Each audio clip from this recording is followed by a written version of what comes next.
நம்ம Ashwin sweets and snacks export பண்றதுக்கு 7373041434 மற்றும் www.ashwinsweets.com கான்டாக்ட் பண்ணுங்க.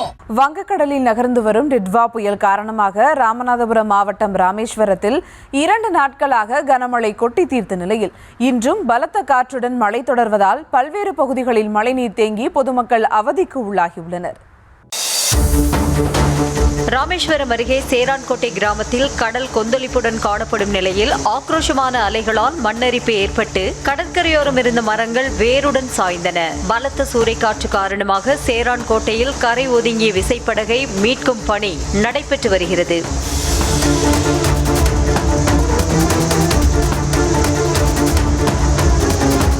உச்சிப்புளி அருகே இருமேனி கிராமத்தை மழைநீர் சூழ்ந்துள்ளதால் அத்தியாவசிய தேவைகளுக்கு கூட வெளியே வர முடியாமல் மக்கள் அவதியடைந்துள்ளனர்.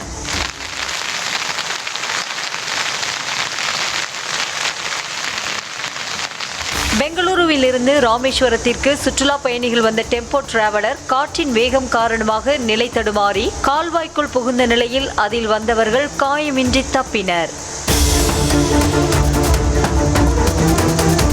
தனுஷ்கோடி பகுதியில் பலத்த சூறைக்காற்று மற்றும் கடல் சீற்றம் தொடர்வதன் காரணமாக அங்கு சுற்றுலா பயணிகள் செல்ல 2வது நாளாக தடை விதித்துள்ள மாவட்ட நிர்வாகம் மறு அறிவிப்பு வரும் வரை தடை தொடரும் என அறிவித்துள்ளது.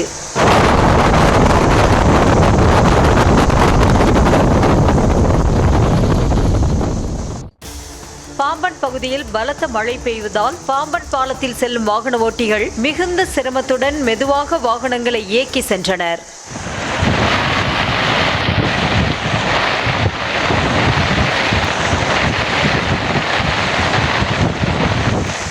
ராமேஸ்வரத்தில் கடந்த 2 நாட்களாக வெளுத்து வாங்கிய கனமழை இன்றும் காலை முதல் பலத்த காற்றுடன் தொடர்ந்து பெய்யும் நிலையில் பல்வேறு பகுதிகளில் மழைநீர் தேங்கியதால் பொதுமக்கள் அவதிக்குள்ளாகியுள்ளனர். தனுஷ்கோடி செல்லும் சாலையில் நகராட்சி அலுவலகம் முன்பு மழை நீர் குளம் போல தேங்கியுள்ளது.